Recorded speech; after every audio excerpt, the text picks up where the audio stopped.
세계 최고 두뇌 최대 부호 성공 집단을 탄생시키는 유대 솔로몬 탈무드 제58장 유대인 역전의 발상. 지혜가 없는 사람에게 운명의 여신은 미소를 보내지 않는다. 우리는 권위 있는 선인들의 가르침에서 많은 것을 배워야 하지만 그렇다고 해서 많은 책을 등에 쌓아 올린 당나귀가 되어서는 안 된다. 많은 책을 등에 쌓아 올린 당나귀가 되어서는 안 된다. 이 말은 지식을 아무리 쌓아도 자기 나름의 발상을 할 수 없으면 아무 의미도 없다는 것을 가르치고 있다. 지혜는 지식보다 중요한 것이다. 지혜를 지니지 않으면 지식을 아무리 쌓아도 올바른 선택을 할 수 없으며 따라서 아무 의미도 없다. 지식은 시대에 따라 변한다. 그러나 지혜는 몇 세대를 걸쳐서 얻은 체험에서 생겨난 것이기 때문에 지혜를 소중히 하면 인생에서 실패하는 일이 적다. 지혜를 소중히 하면 인생에서 실패하는 일이 적다. 이처럼 대대로 전해온 민족의 지혜가 유대인을 뒷받침해 왔다. 아무리 많이 쌓은 지식도 지혜로 바꿀 수 없는 한 그 가치는 없다. 아무리 많이 쌓은 지식도 지혜로 바꿀 수 없는 한 그 가치는 없다. 성서는 지혜에 대해 다음과 같이 말한다. 집은 지혜에 의해 세워지고 예지에 의해 탄탄하게 된다. 방은 지혜라는 소중한 보물로 채워져야 한다. 지혜가 있는 사람은 힘이 세진다. 학자가 초대되지 않은 식탁은 하느님의 축복을 받을 수 없다. 유대인 사회에서 지혜가 얼마나 존중되었는가를 나타내는 예로 다음과 같은 이야기가 있다. 랍비 솔로몬에 의하면 고대 유대에서는 지혜 있는 사람들 중에서도 특별히 탈무드에 정통한 사람은 세금을 면제받았다. 뿐만 아니라 사회가 도와주어야 할 사람으로 특별히 대우해 주었다. 왜냐하면 지혜 있는 사람은 그 존재만으로 이미 사회에 은혜를 주고 있다고 보았기 때문이다. 또한 유대인 사이에서는 한낱 서민이라도 철저히 공부를 하고 지혜를 얻는다면 현인이 될 수 있다고 생각한다. 탈무드는 사람은 지혜에 의해 존경받고 친절에 의해 사랑받는다 라고 가르치고 있다. 사람은 지혜에 의해 존경받고 친절에 의해 사랑받는다. 유대인은 세계로 흩어진 뒤 각지에 작은 공동체를 만들어 살아왔다. 이들 공동체는 모두 랍비라는 현자의 지배 아래 있었고 현자들은 토라나 탈무드의 가르침을 존중했다. 아둔한 자는 태형에 처해져도 곤장을 쳐드는 동안에 전에 맞은 아픔을 잊어버린다. 나귀가 사닥다리를 오를 수 없는 것과 마찬가지로 어리석은 자는 지혜를 얻지 못한다. 현자의 질문은 그 속에 이미 대답을 담고 있다. 당신을 싫어하는 현자를 당신을 좋아하는 어리석은 자보다 소중하게 여겨야 한다. 당신을 싫어하는 현자를 당신을 좋아하는 어리석은 자보다 소중히 여겨야 한다. 새로운 것을 창출하는 머리, 옳은 것을 선택하는 눈. 하느님은 태초에 단 하나의 인간인 아담을 창조했다. 왜 처음부터 10명, 100명, 1000명의 인간을 창조하지 않았을까? 그것은 한 인간을 죽이면 모든 인류를 죽이는 것과 같다는 것을 가르치기 위해서였다. 그리고 누구나 하느님이 자기를 위해 세계를 창조했다고 믿도록 하기 위해서였다. 사람에게 구비되어 있는 가장 큰 힘은 이와 같은 연상력에 있다. 연상력은 두 가지 다른 것을 하나로 결부시킨다.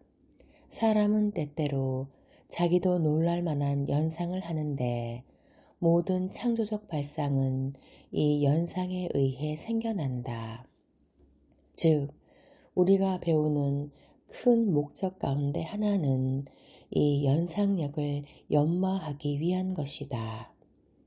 유대인의 게토나 유대인 마을에서는 모든 사람이 평상시에 다음과 같은 가르침을 배운다. 기도하는 일은 하느님을 자기 속에 영접하기 위해서이다. 기도하는 목적은 하느님과 단 둘이 되는 일이다. 하느님에게 기도드리는 것은 하느님에게 탄원하기 위한 것이어서는 안 된다. 하느님의 말씀을 받아들이기 위한 것이다. 사람은 하느님의 부름을 받아 살고 있다는 것을 잊어서는 안 된다. 그러므로 사람을 소홀히 대해서는 안 된다. 사람은 조부모와 손자의 존재를 알고 있는 유일한 생물이다. 사람 주위에는 온갖 동물과 벌레가 살고 있다. 쥐를 놀이개로 삼는 고양이, 닭장에 숨어드는 쪽제비, 신용을 잘하는 원숭이, 아양을 떨며 꼬리를 흔드는 개, 자기 꼬리를 자랑하는 여우, 거미줄을 치고 먹이를 기다리는 거미. 이렇게 사람 주위에는 동물과 벌레가 살고 있다. 그러므로 행동할 때는 자기가 동물이나 벌레를 닮지 않았는가를 자문하지 않으면 안 된다.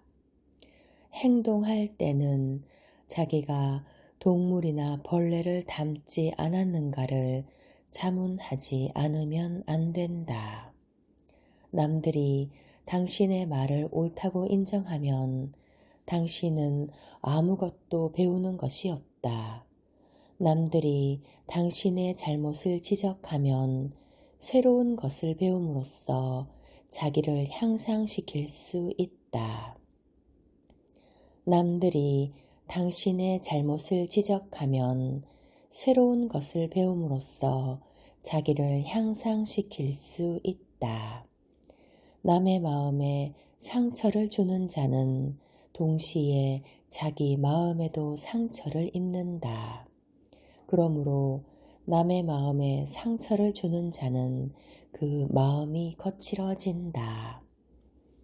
남의 마음에 상처를 주는 자는 동시에 자기 마음에도 상처를 입는다. 그러므로 남의 마음에 상처를 주는 자는 그 마음이 거칠어진다. 완전히 불운한 사람은 없다. 살아가노라면 행운도 반드시 찾아온다. 인생에서 행운과 불운은 배의 안정을 위해 배 밑에 싣는 모래나 돌과 같은 배의 밸러스트와 같은 것이다. 마음과 몸, 어느 쪽이 더 중요할까? 사람의 몸은 작다. 그러나 전 세계를 덮을 만큼 큰 마음을 가질 수 있다. 자기 마음 밑바닥까지 알아낼 수 있다면 전 우주의 비밀을 밝혀낸다고 할 수 있다. 하느님은 왜 사람에게 죽음을 주었을까? 만일 사람이 불사신이라면 자기가 하느님이라고 착각할 것이기 때문이다. 살아 있어도 죽은 사람이 있다. 죽었어도 살아있는 사람이 있다. 인류는 사람을 영원하게 한다. 살아 있어도 죽은 사람이 있다. 죽었어도 살아있는 사람이 있다. 인류는 사람을 영원하게 한다. 마지막 격언은 그 사람이 죽었어도 다음 세대가 신념이나 업적을 계승함을 뜻한다. 무엇을 위해서? 한 남자가 한눈 팔지 않고 급히 가고 있었다. 랍비가 그 사나이를 불러서 물었다. 왜 그렇게 급히 서두르고 있습니까? 삶을 쫓아가려고 합니다. 어떻게 그걸 할 수 있습니까? 랍비는 계속해서 말했다. 삶을 쫓아가기 위해서 달려가고 있단 말이죠.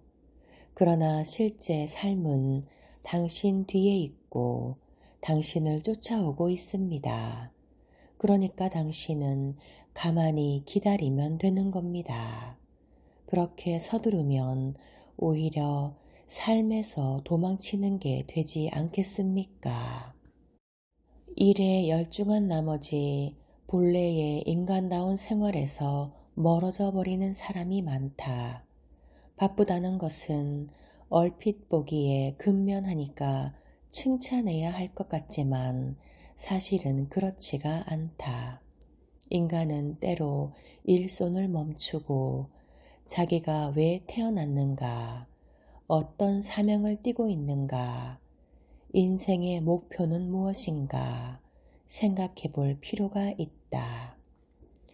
자기가 왜 태어났는가, 어떤 사명을 띠고 있는가, 인생의 목표는 무엇인가. 그러한 근본적인 문제를 생각한다는 것은 설령 답이 나오지 않는다 하더라도 인간에게 중요한 의미를 준다. 돈과 지혜의 조크. 가장 중요한 건 돈에 대한 균형 감각. 잘하는 장사. 생선 가게에 어떤 손님이 강하게 항의하고 있었다. 당신 가게의 청어는 한 마리에 40페니인데 건너편 가게에서는 20페니에 팔고 있소.